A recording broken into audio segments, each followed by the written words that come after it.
Eu odeio nostalgia. E não, eu não estou falando do canal do Castanhari.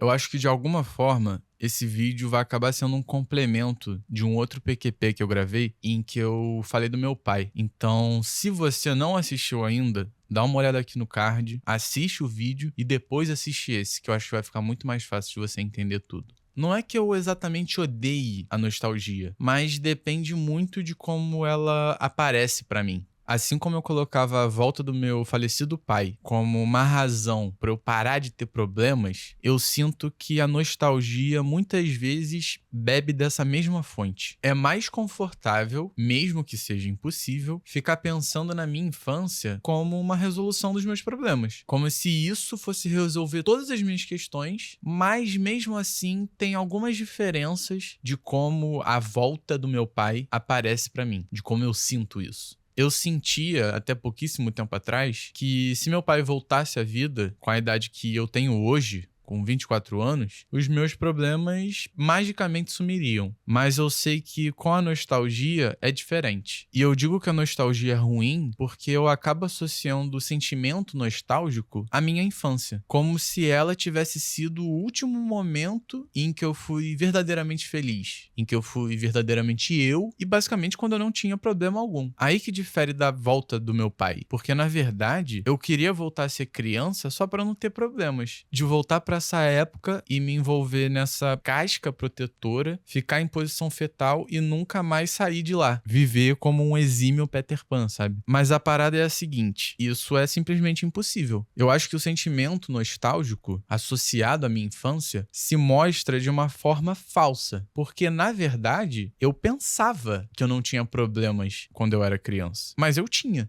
Seja lá por qual forma eu acho isso, que eu não tinha problemas, e projeto a minha infância como esse lugar perfeito, o motivo do porquê eu achava ou enxergo às vezes a infância como um lugar sem problemas, eu não sei. E pode ser que de alguma forma isso seja eu criando um mecanismo de defesa que me faça enxergar essa época dessa forma. Mas não foi assim que aconteceu. E talvez por isso torne o presente um pouco mais desesperador, porque me faz perceber que literalmente tá na minha mão. Enquanto você enxerga o passado, seja ele como for, seja eu associar o meu pai, seja eu associar a infância de uma forma mais ampla, ou você associando de qualquer maneira a sua vida a um outro momento supostamente feliz, você apaga a realidade das coisas. Por exemplo, hoje, com 24 anos, quase 25, eu consigo perceber que eu não gostava da escola. E eu consigo perceber mais ainda o porquê disso. Eu nunca fui um exímio aluno,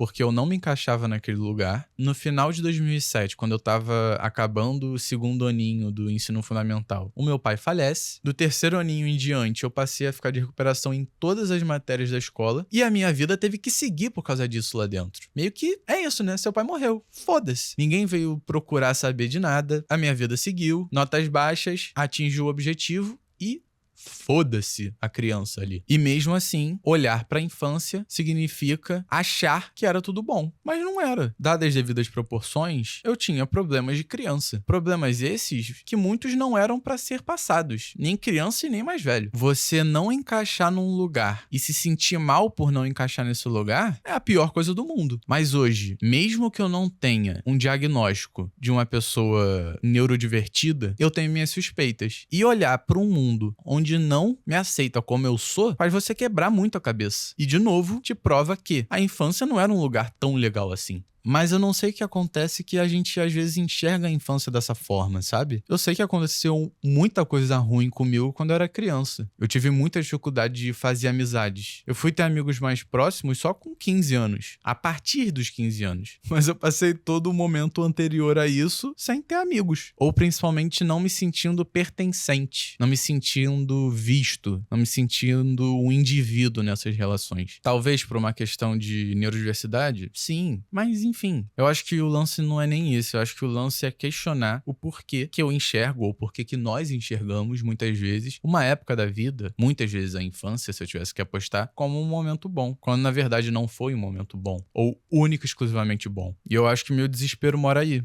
porque entendendo isso hoje, eu consigo entender também que em certo grau só cabe a mim mesmo entender como eu funciono. Vou tentar explicar um pouco melhor. Dadas as devidas proporções e o quanto o sujeito, o quanto um indivíduo consegue mudar a sua realidade, certas coisas dependem única e exclusivamente do que essa pessoa fizer. Onde é que a gente esbarra nos limites? A gente esbarra nos limites do contexto social, do tempo histórico em que a gente está inserido. Então não importa o quanto eu lute por mudanças sem ser uma mudança radical, sem ser uma mudança estrutural de sistema. Enquanto a gente viver no sistema que a gente vive, as crianças vão continuar sofrendo bullying. As crianças vão continuar se sentindo um peixinho fora d'água por serem neurodivertidas. As crianças vão continuar sofrendo e etc, etc, etc. Formas de exploração em diferentes cidades, em diferentes contextos vão continuar aparecendo, por mais que esses indivíduos lutem para fazer diferente, lutem para entender a sua cabeça. E o que sobra para mim enquanto pertencente ao tempo histórico em que eu tô, enquanto uma pessoa inserida no capitalismo brasileiro, no capitalismo global? Para além de lutar por uma mudança coletiva, uma das minhas escolhas é entender a minha cabeça. E eu tô fazendo isso. E entender que isso depende de mim é muito desesperador.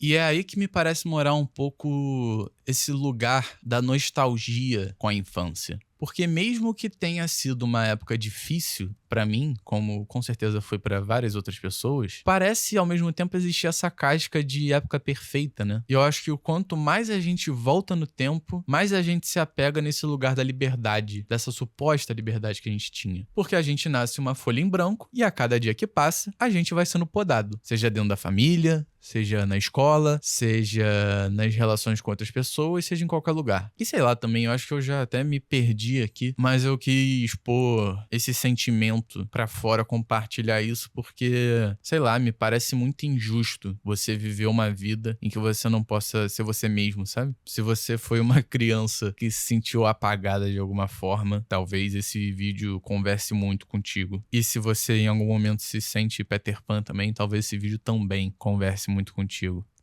E puta que pariu, dá um likezinho nesse vídeo, compartilha ele com quem tu acha que vai gostar do conteúdo, do que eu disse aqui, se inscreve no canal e ativa o maldito do sininho pra não perder nenhum conteúdo que eu postar. E aproveitando o ensejo, dá uma olhada no meu Apoia-se, o link tá aqui na descrição. Se você gosta do meu trabalho, gosta do que eu tô produzindo, vale dar uma conferida e ajudar se puder. A novinha não me quer só porque eu vim da roça. A novinha não me quer só porque eu vim da roça. Roça, roço, ela que ela gosta. Roça, roço, ela que ela gosta.